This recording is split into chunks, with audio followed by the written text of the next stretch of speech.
I don't want to see you again for the rest of the night. I don't want to see you again for the rest of my whole life. And I don't want to see anybody else either.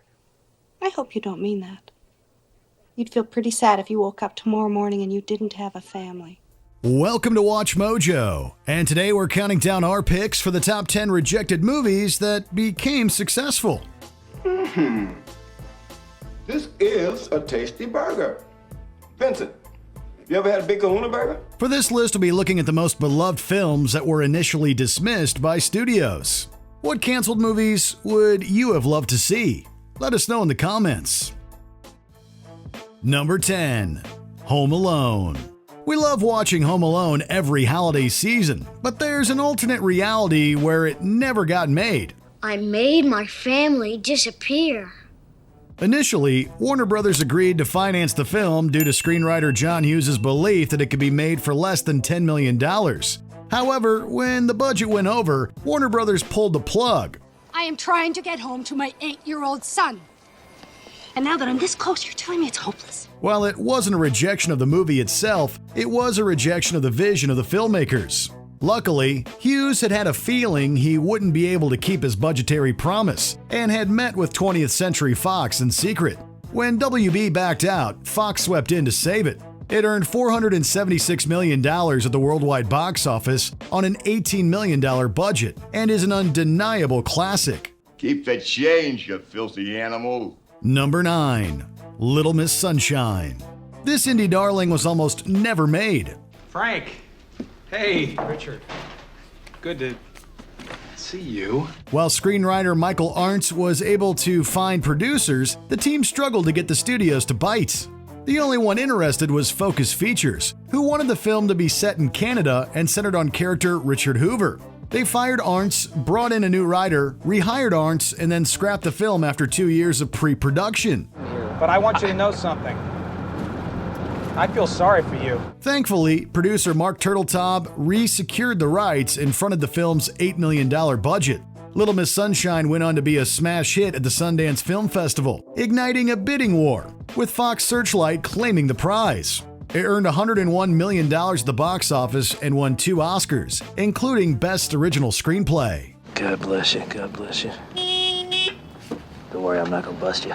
Number 8. Twilight. Twilight was a cultural phenomenon, so it's strange to think about how many studios failed to see its potential. They moved down here from Alaska like a few years ago. They kind of keep to themselves. It was originally optioned by Paramount subsidiary MTV Films, but according to producer Mark Morgan, the studio wanted to make an action movie that would have been drastically different from the books. I trust you. Don't. Unable to come to an agreement, Paramount relinquished the rights.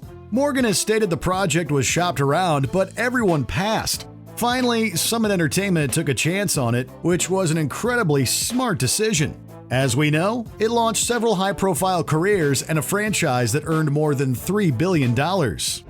Well, we won't be a problem anymore. We were just passing through. Number 7. Dumb and Dumber. 1994 was a terrific year for Jim Carrey, which turned out to be great for brothers Peter and Bobby Farrelly. I just had an idea. The sibling duo had written a script that was constantly rejected due to its title. In fact, they had to change the title just to get eyes on it. Even still, when New Line did pick it up, it was on the basis that the Farrellys cast the lead roles from a provided list of actors. All the actors turned them down, but then Carrey came to their rescue. Hold that plane! Sir, you can't go in there! It's okay! I'm a limo driver! Hot off the heels of box office smash Ace Ventura, which of course impressed New Line, Carrey signed on as Lloyd. Dumb and Dumber went on to be an even bigger hit than Pet Detective. Yes! Yes! Oh, yeah! Can you feel that, buddy? Huh? Huh? Huh? Number 6. The Exorcist. The Exorcist is one of the most influential horror films of all time, though it owes its legacy in part to one incredibly lucky moment. The book on which it's based initially sold very poorly, and the author William Peter Blatty, who also wrote its adaptation, couldn't get any studios in Hollywood to take notice. You understand me? This is my house, and I'm not going no place. However, an appearance on The Dick Cavett Show gave the book the spotlight it needed. Blatty only secured the interview when one guest dropped out, and he got more airtime when another had too much to drink. Is there someone inside you? Sometimes. Who is it? I don't know. The book sales quickly rose, causing Warner Brothers to sign on. It earned 10 Oscar nominations, including a win for Blatty's adapted screenplay, and was the highest-grossing R-rated horror movie until 2017's It. Do not despise my commands because you know me to be a sinner. It's God himself who commands you. Number 5. Dirty Dancing. There are few romance movies that are as iconic as Dirty Dancing. I simply say, baby, oh, baby. Loosely based on screenwriter Eleanor Bergstein's childhood, the project was on solid foundation at MGM. But when the studio went through a change in management, the script was dropped. It was then passed around multiple studios, earning a surprising 42 rejections. It then made its way to Vestron, a smaller studio that only agreed to pay a $5 million budget. Despite this shortcoming, the underdog film grossed over $214 million at the box office. Nobody puts baby in a corner. We still blare its awesome soundtrack to this day, which includes the Oscar, Golden Globe, and Grammy-winning I've Had the Time of My Life.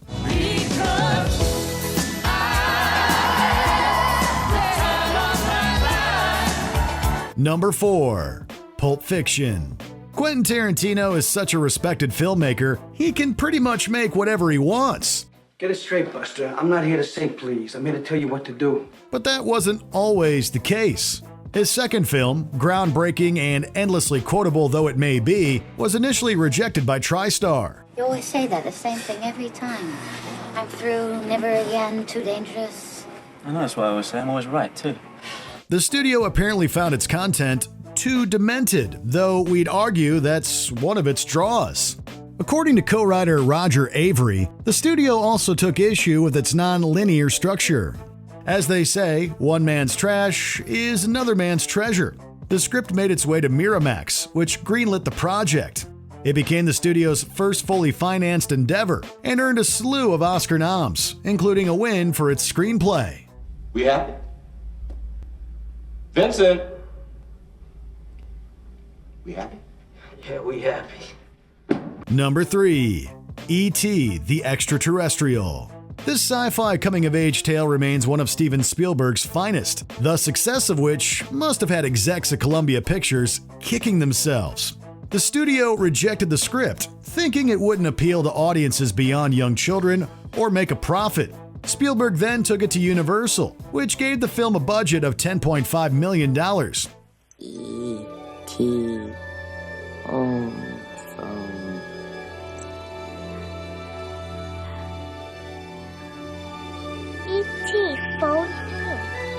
Not only did it earn 4 Oscars, but E.T. made nearly $620 million worldwide, becoming the highest-grossing movie ever at the time.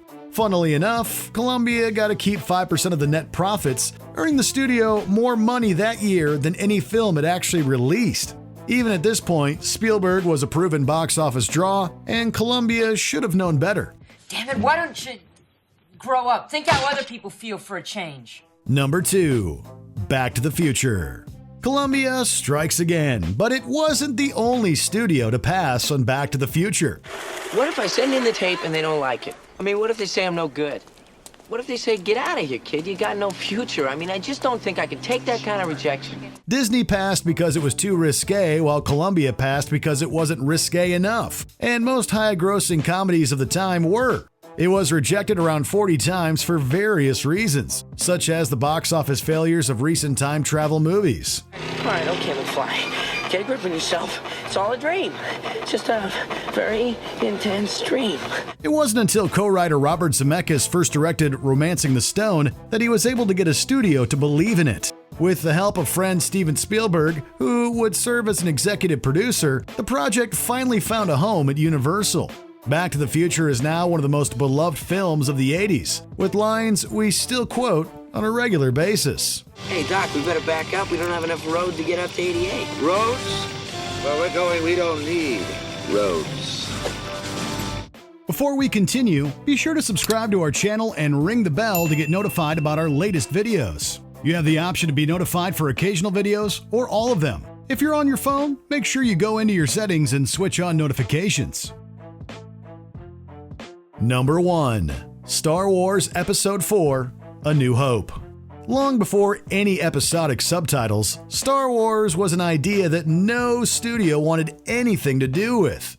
I find your lack of faith disturbing. George Lucas originally offered it to United Artists, which he had a 2-picture deal with, but the studio declined. Universal apparently passed because it doubted Lucas's ability to pull it off, but also wasn't interested in the sci-fi genre at the time. Paramount passed, also doubting Lucas's skills as a director for something of this scope.